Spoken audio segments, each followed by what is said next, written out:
We're going to get started again in about 5 minutes. Would Dr. Bhatia come up to the front for a minute? Dr. Bhatia?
Just one more announcement. Could Dr. Bhatia or whoever is presenting the talking poster, Pediatric Neuromuscular Junction Disorders, come to the front, please?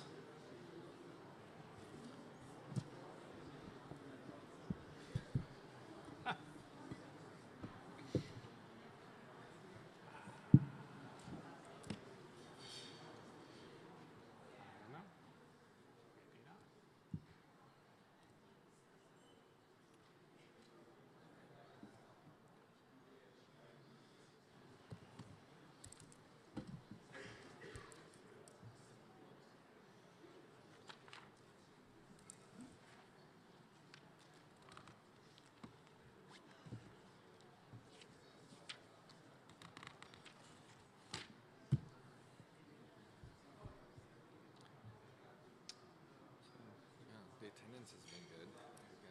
Yeah, it's not bad.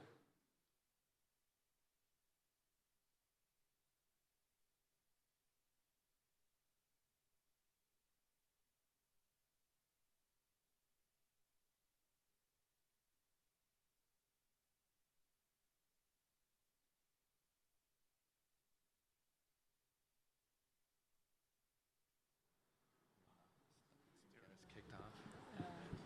Do you want me to do the thank you as well? Or you'll do the thank you at the end.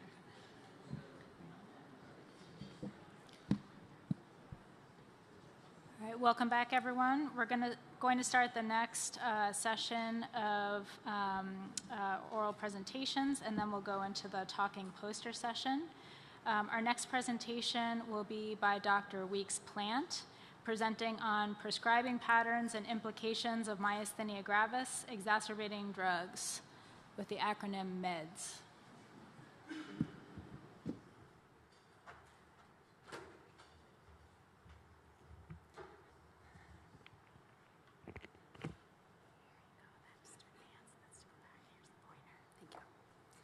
Thank you for the introduction.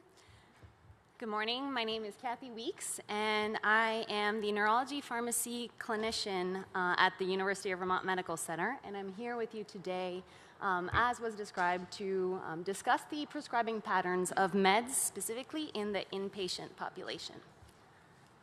I have nothing to disclose, but before I begin, I'd like to give you a little bit of information about our institution. So the University of Vermont Medical Center is an academic medical center in the heart of Burlington, Vermont. We serve roughly 1 million patients per year across Vermont and the northern New York State region. And it's estimated that we see about 200 myasthenic patients yearly, either at our clinics or in our hospital. So although Vermont's known for its great hiking and skiing and its fabulous maple syrup, it's also a site for innovative research that typically stems from collaboration with providers from multiple disciplines. So the idea for a project actually came from partnership between neurologists and pharmacy, sharing a common goal to enhance patient safety, more specifically in myasthenics, in an attempt to decrease the rate of adverse drug events. There was a study by Klassen and colleagues in 1997 published in JAMA that showed that adverse drug events were actually associated with significantly prolonged lengths of stay, increased economic burden, and an almost twofold increase in death. Interestingly, 50% of all the adverse drug events were potentially preventable. As I discussed, we were specifically interested in the MG patient population, as we know multiple medications are known to be associated with adverse drug events, leading to worsening symptoms and an increased cost and burden of care. So while estimates vary, it's thought that a myasthenic treatment crisis might cost upwards of $80,000 for just one event. Now, there was a recent retrospective chart review of MG patients at the University of Missouri Hospital that showed that of all the MG exacerbations they observed in a 5-year time span, contraindicated medications played a role in almost 20% of the cases. There are a variety of different references that exist on the matter of medications that can exacerbate myasthenic diseases. The MGFA's resource here is actually a great list that details more common prescription drugs with strong evidence or for an association with worsening symptoms. Now, as clinicians, we encourage patients to use the MyMG app, which was referenced earlier today, to track not only symptoms, but to also have a discussion with other healthcare providers that care for these patients. So especially those with limited knowledge of myasthenia, so our non-neurologist. We do know, however, that these offending medications are actually on the mind of many healthcare professionals caring for myasthenia patients. These here are all excerpts that were taken from provider notes at our institutions from a variety of hospital services that I was able to find while chart reviewing. And as you can see, some statements are very general, and then some are actually pretty detailed and quite comprehensive. So Dr. Hare, Dr. Kolb, and I were curious to explore how often these offending medications are actually ordered by providers during patient admissions, and what implications and impacts these orders may have. Our research aim was to quantify and qualify the incidence and sequelae of prescriptions of meds in admitted MG patients at our single tertiary care center in Vermont. Currently, the average prescription rate of meds for inpatient myasthenics is unknown, but we hypothesize that it probably occurs relatively frequently. So we are performing a retrospective cohort study of all hospital admissions at our academic medical center in a 6-year time span. We received the assistance from the Jeffords Institute for the development of our study cohort. Now, Jeffords is interesting. It focuses its efforts on proactive risk reduction and promotion of patient safety initiatives, and also provides clinicians with mechanisms that extract directly existing patient data for the purpose of quality improvement projects. So it was a great partnership between us and Jeffords. Our primary outcome of interest was the rate of myasthenia exacerbations in the med-exposed versus the med-non-exposed groups. And then our secondary outcomes included hospital length of stay as well as care escalation, which we defined as the need for IVIG or plasmapheresis, escalating doses of steroids or immunosuppressants, and we compared both groups. Now, we did modify the MGFA drug list to include newer agents that show the potential for potential exacerbations. These agents included immune checkpoint inhibitors such as pembrolizumab. As you can see on this slide, some components of our research data was actually provided to us directly from Jeffords, whereas other required manual data collection. To date, we collected all of the patients who received a med while admitted, and there were 65 of them, as you can see in this column. And then we were able to compare them to a similar-sized group, the non-med group here, which were randomly selected in patients who were admitted without an order for myasthenic exacerbation. Ultimately, our goal will be to evaluate all admissions for myasthenia gravis that we did receive from Jeffords. Whoops. More on baseline characteristics. So as you can see, our cohort was primarily female with a mean age of 70, and our patients had more mild disease than the general patient population in general. So we saw minimal manifestations or better. We did have a relatively high number of ocular cases in our group, and our patients were on low doses of immune-based meds, if on any. And as you can see, the median prednisone dose at baseline was 0 in both groups. Most interesting to me was that 38.7% of our admitted myasthenic patients had one or more med orders while inpatients. Whether those orders were appropriate or not for the indication that they were seen has not been evaluated at this time. But we did find that beta blockers were actually the most common prescribed agents, followed closely by fluoroquinolones. Interestingly, there were no statistically significant difference between the patient's rate of myasthenia gravis exacerbations or hospital length of stay between both groups. However, we did find that most patients with exacerbations were symptomatic during their most recent clinic visit prior to admission. And this was an interesting finding, but since this data is preliminary, it is by no means conclusive. All events were seen in patients with generalized MG as opposed to ocular. And then obviously, as you would expect, the hospital length of stay was longer in patients with an exacerbation. So of course, our project has quite a few limitations at this time. These results that I presented today are preliminary. We will analyze the entire control group, but this was certainly hypothesis generating, and it's a means for future research. It does appear that our study population actually had a mild myasthenic phenotype. So our patients had, actually we had a high percentage of patients with ocular symptoms only. There were a high number of patients with minimal manifestations or better. And then there were low doses of immune medications at baseline in our study group. Again, this is a single center study. So in Vermont, where a lot of our patient population is actually slightly older than the national average, and there is a likelihood of type 2 error as there were only a few events that were observed. So despite the high rate of med prescriptions, so roughly 40% during hospital admissions, our cohort actually had a low rate of exacerbation.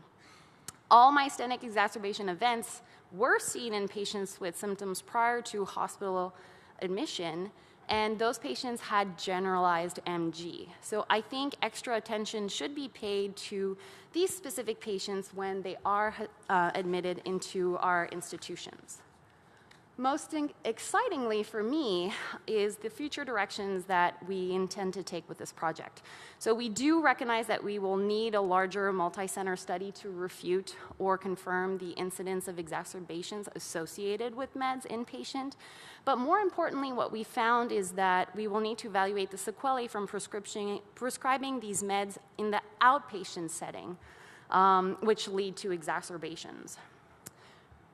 Eventually, we will work on updating the list by the MGFA of prescribing agents that can have the potential to exacerbate myasthenia.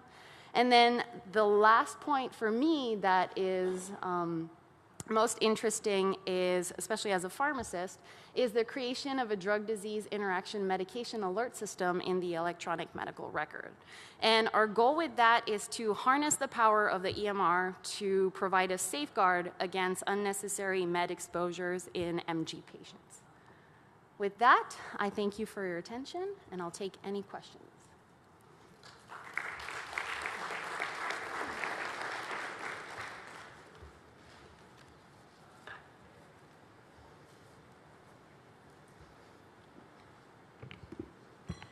Kathy, I think that's a very nice study, and I like the interdisciplinary approach with pharmacy, with neurology. One of the questions I have is, you're doing a retrospective. Were any of these cases identified by the person who has MG saying, hey, I shouldn't have it, nursing or physicians, and was anything done? And then my second thing is where do you go with this in terms of education of the inpatient staff regarding this? That's an excellent question. So the one thing I'd like to comment on, and it's something I haven't had a chance to present today, is that we also looked at medications that were ordered prior to admission. And interestingly, there were 34 patients who received a med during their admission who also had a med prior to admission, so as a home medication or as a clinic-administered medication. So I think that is something we'll have to look into further, so as future studies are done.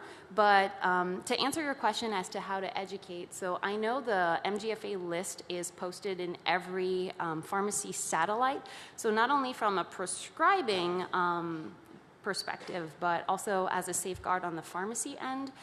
We are aware of those patients, and it will be nice, hopefully, to be able to implement a drug disease state alert capturing the ICD-10 code for Myasthenia gravis when we're trying to prescribe and then verify those orders. So I hope I answered your question. Okay. So that's a great talk, and I'm really happy that someone's taking the time to look at this. So I just had two comments.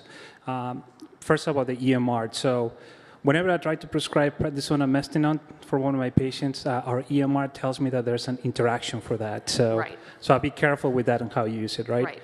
The second one is, I guess, are you going to be rating the type of, you're saying an exacerbation, but are you going to try to to rate what kind of, how severe it is or not. Because I got to tell you, my emphasis has kind of switched over time from saying, okay, I got to make sure that these patients don't get exposed to these drugs because they might get worse, to now it's more of like, well, the list is just growing so long that, am I keeping my patients from taking something that they really need, right? Especially antibiotics in an immunosuppressed population, right? So being able to gauge whether this is just going to make the myasthenia slightly worse versus, for example, triggering a crisis, that might be useful information. I'll just add one other thing too, like if you, as I'm sure many of us have done, go into PubMed and type myasthenia gravis plus exacerbation plus drug, you get about 700 million reports. So, it's a bit of a wild jungle out there, so I think information like this is going to be very useful. Thank you. I can't agree more with you, and I think one thing I didn't have a chance to speak on, as I said, it was whether or not the agents that were prescribed when these patients were admitted were actually warranted. So a good example would be whether we could have chosen a different antibiotic, so as opposed to using, Cipro or levofloxacin or moxifloxacin in our patients who come in with uncomplicated disease states, if we could have used another type of agent. So I could not agree more with you. And in terms of the sensitivity of the alerts, trust me, we will try to make it so that you are not bombarded with alerts. It would be a tool that will be most useful, I think, for clinicians or non-neurology clinicians when they see patients, probably especially in the outpatient settings or in the emergency department when they come in with something unrelated to their myasthenia. But great points. Thank you. Thank you.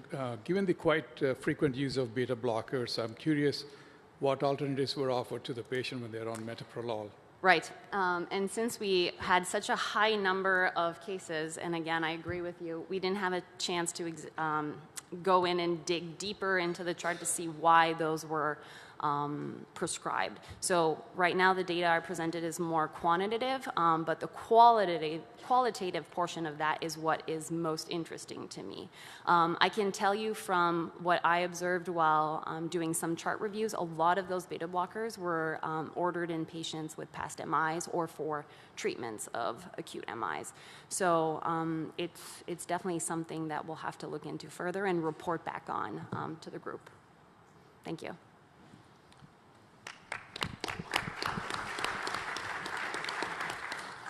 Okay, our next speaker will be Dr. Mako from University of Maryland, who will be talking to us about telemedicine for the management of MG, which I'm very interested to hear about. All right. I'd like to thank the committee for allowing me to present this research. There we go. Just as an introduction, I've been working for about 6 years looking at how exercise may be able to benefit myasthenia gravis. And really in focusing on the exercise, our interests have really been on stable myasthenics with very mild disease. And so there are so many reasons to really focus on exercise and rehabilitation. Many of these individuals are limited in the activities that they'll do, including things at home, dressing, grooming, shopping, because of the weakness, the fatigue, and fear of falling. Sorry that I'm coming and going. So a lot of our research preceding this showed that there's a very low functional capacity. When you do timed walks, such as a 30-foot walk, the walking speed is slow. They also have limitations in the ability to arise from a chair. They're very slow with these activities. Daily step counts are down in the range of about 2,000 per day, which leads to deconditioning and other health problems. Cardiovascular fitness is extremely low, so there's not a capacity to exercise. And then this is compounded by the fact that the efficiency of how the movements are performed, simply dressing, walking, actually cost a high amount of metabolic load. And there's also a loss of muscle mass with increased obesity. So with our supervised exercise program in the gym, which included aerobic training with walking, resistive training, and pulmonary exercises across 3 months, it was a supervised program. We actually found that it reduced fatigue, it improved performance, it actually improved the ventilatory capacity or ventilatory exchange, so how much air people could move with activities. They were more efficient, but it did not change any of the body composition measures. So what we'd actually like to do is move this into the arena with those individuals who are more affected. Because one of the questions we get at the MGFA very frequently, and I'm sure in your practice, is how to prescribe rehabilitation and how to advise on exercise and activity with myasthenia gravis. So we developed a telerehabilitation program that we ran at the point of care, and we actually did it in our infusion clinics. So these were individuals who were getting monthly IVIG. So they weren't the cream of the crop. These were individuals who were more impaired. And so we wanted to see, is it safe? Can they adhere to the program? And would it improve function? So with this program, we took 5 simple exercises, things that people need to do with their activities of daily living. So sit to stand, doing a squat so they can bend down and reach and grab things. Many falls in older individuals actually occur not when you're moving in a forward plane, but actually when you're moving sideways, when you're reaching to grab something, or when you're stepping backwards to get out of the way. So these were our exercises. We also included marching because we wanted to get a little bit of aerobic fitness included. So with this program, we wanted to reach people at home because many people, when they go to physical therapy, for a 1-hour session, they are beat. They can't do it 3 times a week. This we can tailor, introduce it at a much slower rate, and then progress it. So we want to deliver the exercise at home. We want to make them relevant to their activities of daily living. Our goal is really to improve posture and motor control so we can reduce balance. And as we improve the postures, we improve the metabolic efficiency. Now, for my study, since many of them are retired individuals with myasthenia, some of them have trouble following the exercise sheets, do these things, or following the pictures from the physical therapist. So we actually designed a video where people mimic the activity of our desired exercise, which enhances the understanding, and then we capture what they're doing at home. Because how many of you are told to exercise and then don't? Well, everyone tends to not follow the instructions. So we wanted to really understand adherence to the program, and then therapists are very reluctant to send someone at home because they don't know what they're doing. So we want a way that we can measure quality and then provide feedback. So with our exercise prescriptions, we want to make it task relevant. We want to include elements of functional resistive training. If you take someone with myasthenia and you ask them to repetitively lift weights with a bicep, you're going to fatigue, and you're not going to exercise the whole group. So we incorporate whole body resistive training. We want to introduce balance challenge. We want to emphasize posture. And then we need to personalize it to each person's capacity and their level of fitness. And you can see we're doing this in the clinic here. So we progress gradually over levels of hand support, increasing the dose by reps and sets and duration. And because they have myasthenia, that we need to provide interval rest, so we start shrinking those as the program advances. We increase in the complexity of the movement, the amplitude, the speed, and then we can add resistive training.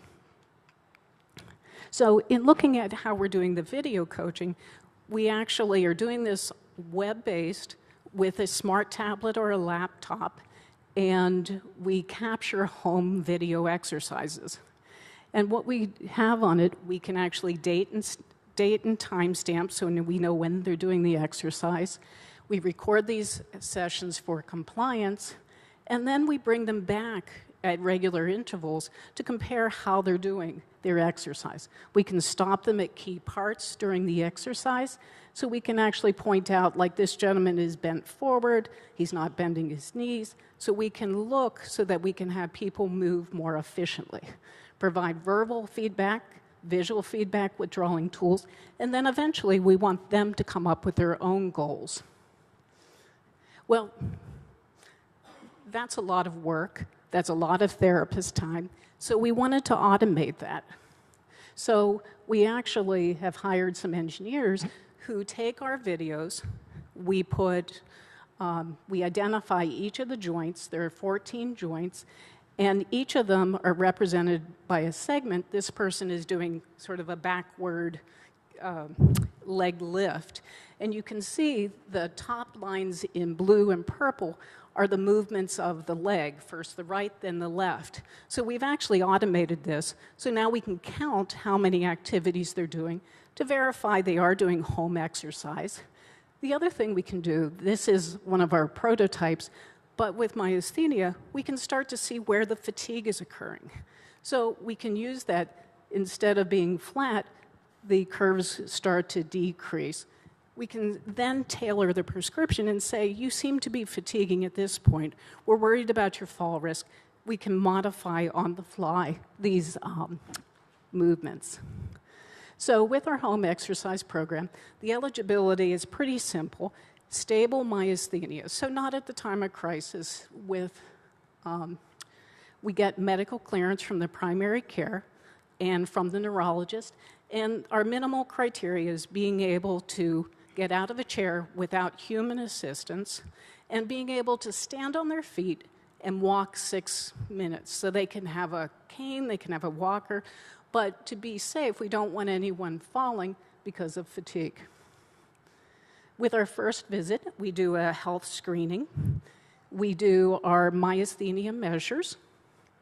And then we train them on how to access the web, use our portal, and we have basic exercises that we introduce. So we make sure that they can use the tablet or their laptop to navigate the exercise. At the second visit, then we include some functional measures that we want to use to track them longitudinally for performance.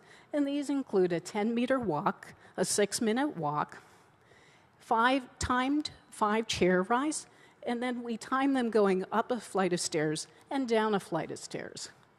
We repeat to ensure they know how to use the system, so we watch them accessing it and performing exercise, and then we review safety on what we want to make sure they're safe at home. And then for our final visit, we repeat those MG measures as well as the functional measures. So this is the structure of our program. It's home exercise 3 days a week. It starts at about 10 to 15 minutes. We try to progress it to about an hour. We have them tracking their daily steps with one of the commercial step monitors. We do a weekly web portal just to make sure they're safe, make sure there's no medical issues, address any barriers that they have, because if you don't contact weekly for the first month, you kind of lose them. We provide feedback on how they're doing their exercise, and we adjust the exercises to their capacity, and the program advances in a standard fashion on those categories every 2 weeks.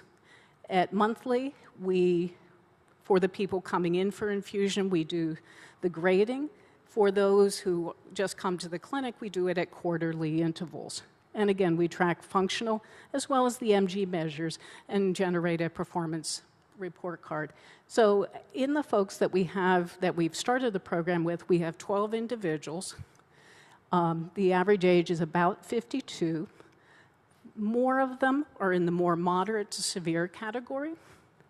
Their quality of life for the QOL 15 is about 24. Their ADL scores were 6. Their QMGs were about 13, and This group had a significant amount of fatigue and reported that they really felt that they were at risk for fall efficacy, or they had low fall efficacy. They thought they were going to fall.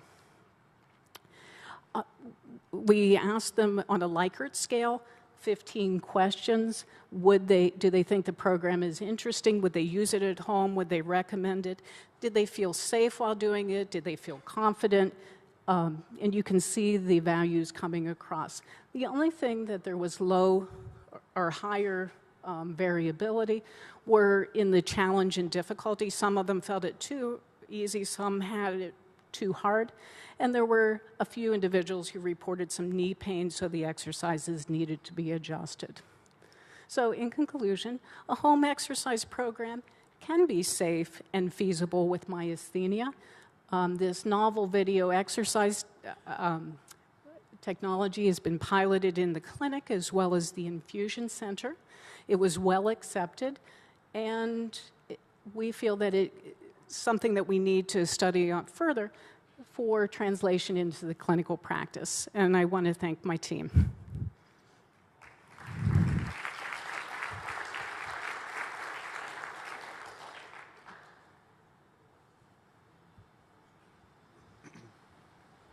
Charlene, thank you. Have you done any of this in pediatric population? Is it too easy for them? You know what we do? I'm part of a geriatrics group, so I'm on the whole other end of the spectrum. But I think this would be, kids use this video technology, so I think it would be quite easy.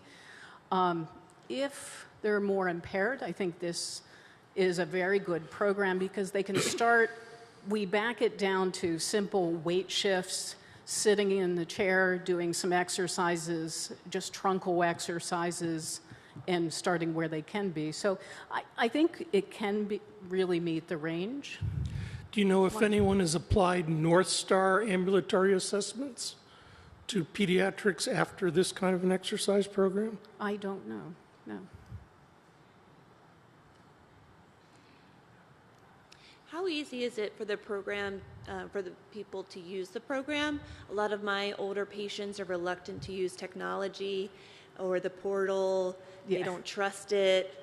You've heard it all before, I'm sure. And how do you get around that? So we have some people, like some older adults, won't go on to the internet. So we've also taken the tablet and just put the exercises on it. And so there to give feedback, we need them to come into the center. So it's less of a telehealth program.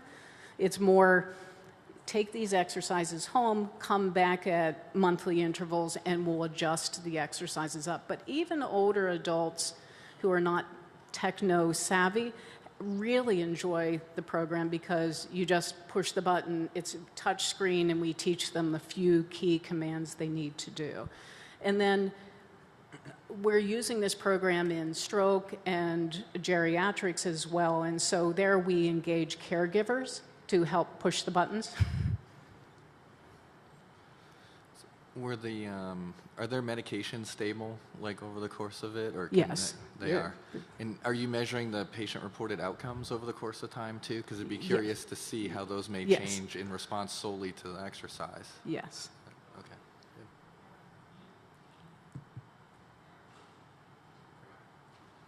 All right, great. Thank you. Thanks.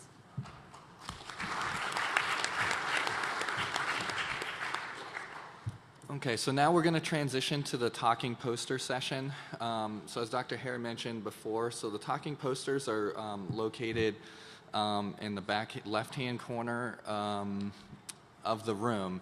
We had cleared some space so that we could have people be able to congregate around the posters to see them. It turns out that's also where they placed all the refreshments. So we may have to work around that table a little bit. So we'll transition over there over the next couple minutes.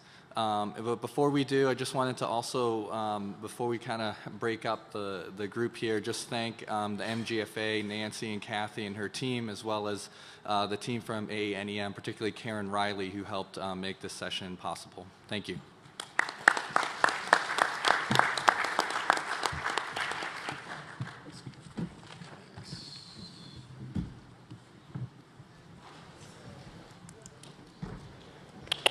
Check, check.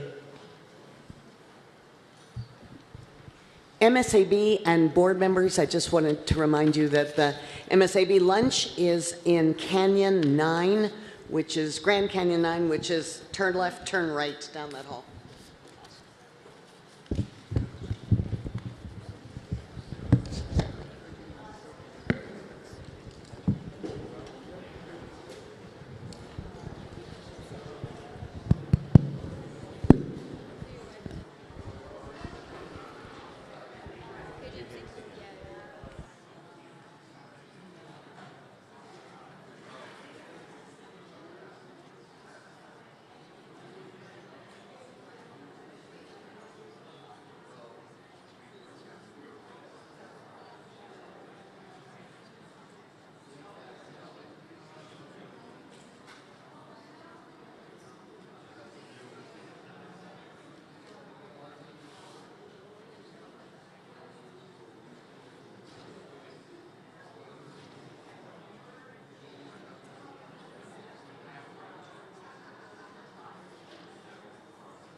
For folks who are presenting the talking posters, if you could come back over to the back here and meet us, that would be great.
Okay, we're going to get started with the first poster.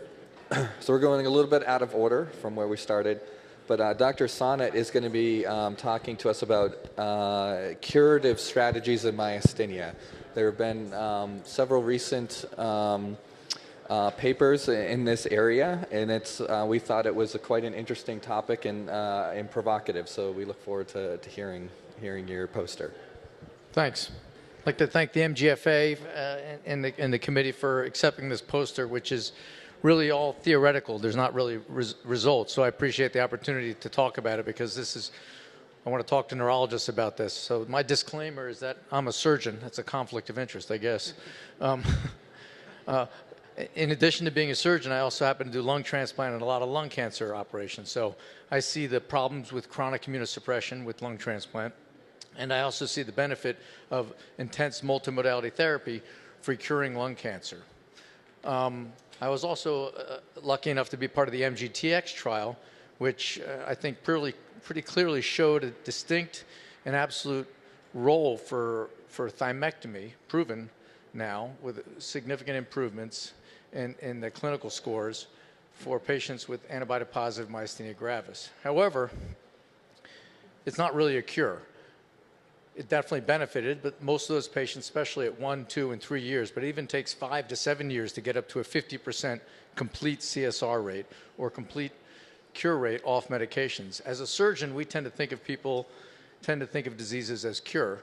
Either you're cured or you're not. And I must admit, neurologists tend to think of it more of as maintenance treatment. I would think that together, maybe we can change that paradigm, because there have been some really exciting data here and reports with rituximab, with the Regain study about other immunomodulation that may be able to push us from long-term maintenance and improvement to absolute cure, which is the goal of MGFA.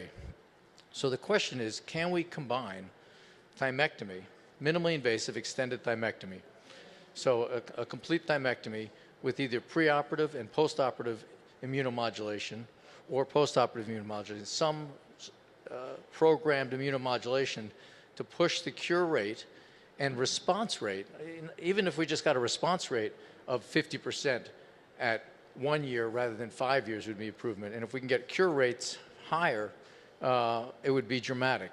So as we talked about, thymectomy is definitely has a proven role for myasthenia now. The thymectomy, it doesn't matter how you approach the thymectomy in terms of robotic, thoracoscopic, or even open. What's important is that it's a complete and extended thymectomy. You're taking as much tissue out of the mediastinum as possible. We know pretty much for sure that the higher that you do a maximal thymectomy, the better response you're going to get in terms of CSR and earlier remission rate for myasthenia. But clearly, we're never going to get a complete cure rate just by thymectomy alone. Never. So with that, because we're certainly leaving B-cell clones around and maybe other T-cell homes around, but can we combine that with rapid B-cell depletion with rituximab, which is probably the likely target at this point. But as research goes on in better immunology, each patient may have their own specific immunomodulator therapy. MuSK may be different than antibody positive, than seronegative, or no role for some of these patients, as with MuSK and thymectomy. So what I would propose is that over a short period of time, we start thinking as a group of surgeons and neurologists of phase 2 trials where we start testing the efficacy, called efficacy and safety, of combining thymectomy with immunomodulation or immunotherapy induction or post-induction therapy to see if we can rapidly start getting higher CSR rates and response rates. The amount of patients needed for such collective trials would not be as high as you think for phase 2 trials to show safety. And if we're truly shifting the CSR rates from 30% or 20% at 1 year to 50 or 60%, a relatively small cohort of patients would be needed to show proof of concept to go on to more well-funded phase 3 trials. So that's the open discussion. I think hope it was coherent.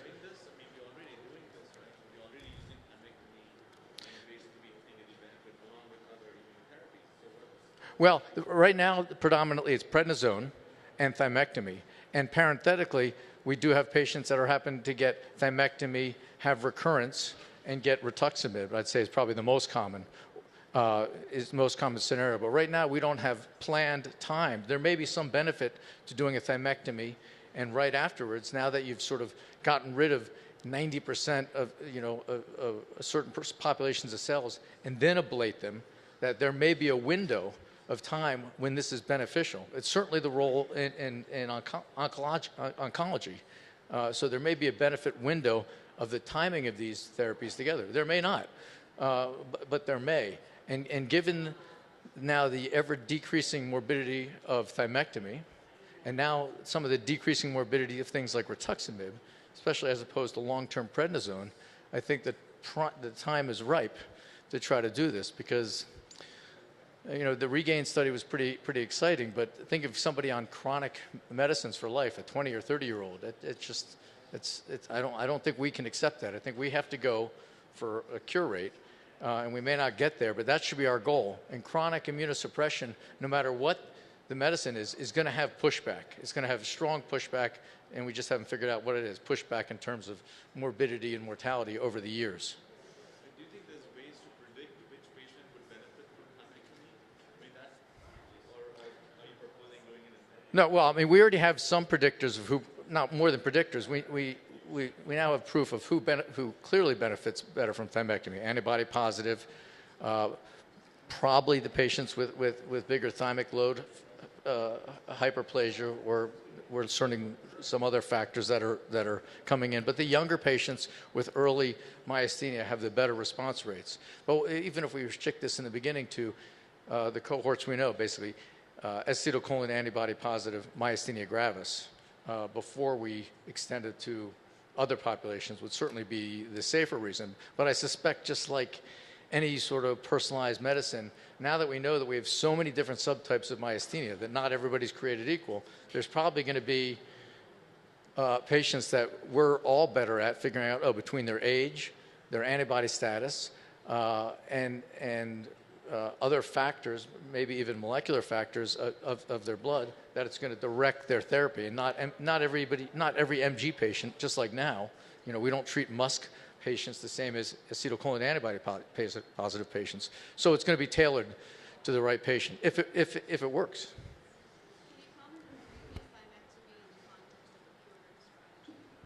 Repeat thymectomy? So I was just saying, can you comment on the repeat thymectomy and the role of it as a curative strategy? Yeah, I mean, repeat thymectomy is really reserved for patients that have persistent or recurrent myasthenia, and what I would say is clear and obvious signs of a hyperplastic thymus in the neck or the chest that was probably missed at the time of surgery. It's few and far between patients that we're going to, I hate the word subject them to, that we're going to put them through a repeat thymectomy. I mean, the literature shows about a 30%, it's around a 30% response rate of repeat thymectomy for improvement in symptoms. Most of those were glands that were missed in the neck. Were transcervical thymectomies where there were extra lobes missed in the chest was the predominant factor of those series. There's really only 5 papers historically of any amount of series. So few and far between patients, and I would take it very seriously before I'd send a patient for repeat thymectomy. I'd certainly send them, try them on rituximab before I'd do a repeat thymectomy, frankly.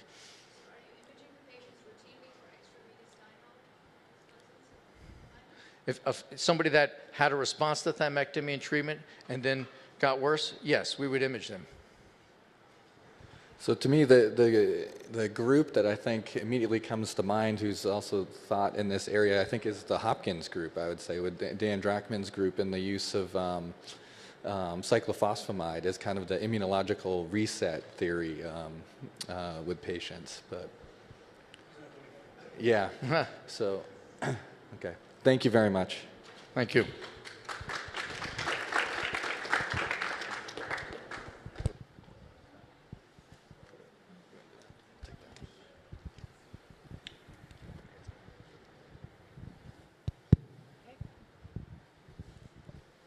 All right, so we're going to go on to our second poster presentation. Dr. Maselli presenting on foodborne botulism diagnostic challenges.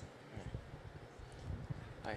So this is Dr. Maselli, my attending. My name is James. I'm a PGY3 resident over at UC Davis. And this is an illustrative case, kind of a compare and contrast to illustrate the importance of early clinical and electro-diagnosis of botulism. So just the background of this, California has one of the highest rates of foodborne botulism in the nation. And this case is analyzing factors in delaying antitoxin administration. So the first case was an 85-year-old female that was transferred to our institution that developed bilateral petosis, bulbar weakness, as well as proximal limb weakness. Over at the outside institution, she was diagnosed with possible myasthenia and was initially treated with IVIG. However, upon electro-diagnostic in our institution, she was found to have small CMAPs, normal nerve conduction studies, and a decremental response to repetitive nerve stimulation, which kind of alerted us to the possibility, and given the clinical scenario too as well, of an acute descending paralysis. She was found to be positive for botulism type A, but unfortunately developed pneumonia, sepsis, and passed away. And once again, she was confirmed positive by feces. On the other hand, we have the second case here, a 16-year-old male, previously healthy, no other medical conditions, that was transferred relatively quickly to our institution for the same thing. He had complete ophthalmoplegia, had upper extremity weakness, and the nerve conduction study and EMG also showed an electrodecremental response to repetitive nerve stimulation, showed normal nerve conduction velocities, and reduced CMAP amplitudes.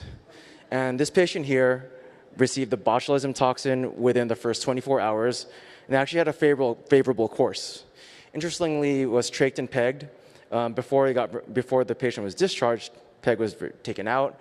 The patient was discharged to a long-term respiratory center. Initially, had the trach recanalized, and now is just being followed by speech therapy here at our institution, primary care elsewhere. This case was also confirmed botulism type A by fecal assay too as well. And so the purpose of this case, kind of compare and contrast the importance of an early clinical and electro-diagnostic recognition of botulism. And in a summary, in any sort of acute descending paralysis, botulism should be in the differential.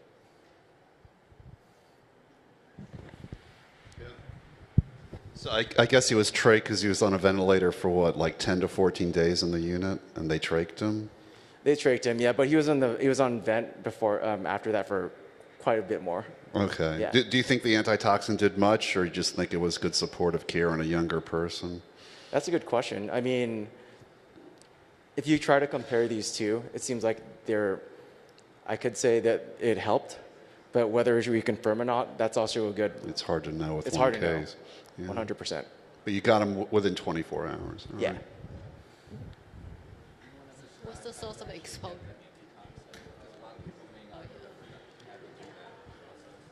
Oh, yeah, sure. So, well, you could comment on it too. So you have to request the antitoxin through the CDC. And then they're actually pretty responsive for it. They mail it to the institution and then administer it thereafter. But it's important to contact them early if you have suspicion. What's the source of exposure? How did you get exposed? How did you get exposed to the toxin? Oh, yeah, sure. Exposure. So this first case, she was actually part of this communal food sharing group. And some of the people there tend to can foods. And later on, we found, the husband found one of the cans of cream of corn was bulging. He didn't eat this. She was the only one that consumed that specific can, and she's the one that passed away. This patient here was part of a larger outbreak involving gas station nacho cheese in Northern California. There were 10 other patients there. And one of those in the other institution passed away too as well. Did both of them have dilated, unresponsive pupils? The second one, I actually saw myself too as well. This one, yes. This first one initially did. The first one, I'm not 100%. You know, the first patient actually, there were no pupillary abnormalities at all. There was ptosis and no impairment of extraocular movements. So it was in a way a little bit atypical, the presentation for myasthenia gravis, because the course was very short. Pupils were normal, reactive. In fact, I do have a video I can show to you. The pupils were perfectly normal, reactive, but what alerted us that there was something else going on was because she started dropping the amplitude of the compound muscle action potentials in distal muscles. And that would be an extremely atypical finding for myasthenia gravis. Diarrhea? They have diarrhea? No, not much of autonomic findings. Was the... As I said, the first patient, the autonomic component was the dilated pupils. Was the diagnosis suspected before the electro-diagnostic studies, or did the electro-diagnostic studies lead to the suspected diagnosis? And can you just point out the salient features for us, which you've demonstrated so nicely, and then I think we'll move on. The first upper part of this shows an electrodecremental response to repetitive nerve stimulation. The tables show, highlighted on both tables, show small compound muscle action potentials. And this bottom half here shows normal nerve conduction velocity. Interestingly here too, we have this phenomenon. It seems to have an increased slope here, but specifically there's no increment in the areas. And this is a phenomenon pseudo-facilitation, which could be a normal physiological response. And you got some active denervation down there, don't you, on the bottom? Yeah. Which has been well described, the pen grid. David No, Kornblatt. actually there was not much denervation. Actually because the cases were very early in the course, so there was no denervation, and so all what we pointed out there, that the myopathic nature of the compound section of the muscle unit potential. Okay, great. Thank you very much. Thank you. Okay, now we're going to have a poster by Dr. Sinha on the benefits and pitfalls of next generation sequencing in myasthenia, if this group is here. Maybe not. All right. Okay. Okay, so then I guess we're going to be concluding the session early. But thank you all for attending this year's session. Don't forget the lunch immediately following the meeting. Take care.